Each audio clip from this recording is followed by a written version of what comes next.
নমস্কার বন্ধুরা, গোটা দেশ জুড়ে দাপটে চালাচ্ছে ভারতের প্রথম semi high speed Vande Bharat train. তার মধ্যেই শীঘ্রই আসতে চলেছে ভারতের প্রথম হাই স্পিড বুলেট ট্রেন। প্রযুক্তিবিদরা বলছে ভারতীয় রেলের পোস্টার বয় বন্দে ভারতকে অনায়াসেই টেক্কা দেবে বুলেট ট্রেন। তবে প্রশ্ন হলো, ঠিক কবে লঞ্চ হবে এই বুলেট ট্রেন? জবাব দিলেন খোদ রেলমন্ত্রী অশ্বিনী বৈষ্ণব। সম্প্রতি এক সাক্ষাৎকারে এই প্রসঙ্গে রেলমন্ত্রী জানিয়েছেন যে দ্রুত গতিতে চলছে আহমেদাবাদ মুম্বাই রুটে বুলেট ট্রেনের কাজ।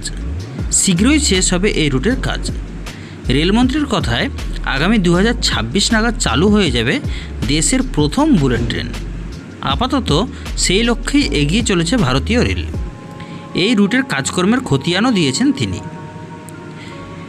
প্রেস কনফারেন্সে অশ্বিনী বৈষ্ণব জানিয়েছেন 290 কিলোমিটারের বেশি কাজ হয়ে গিয়েছে। 8টা নদীর উপর ব্রিজ তৈরি হয়েছে, 12টি স্টেশনে কাজ হচ্ছে। রেলমন্ত্রী আরও জানিয়েছেন যে এদের সবচেয়ে বড় 2 ডিপোতে কাজ ইতিমধ্যেই চলছে। চেষ্টা করা হচ্ছে আগামী 2 বছরের মধ্যেই যাতে কাজ শেষ হয়ে যায়। গত 2016 সাল থেকে শুরু হয়েছে বুলেট ট্রেনের কাজ। তারপর দীর্ঘ সময় ধরে চলছে বুলেট ট্রেনের কাজ। এটা থেকে স্পষ্ট হয়ে যায় যে এই কাজটি ঠিক কতটা কঠিন।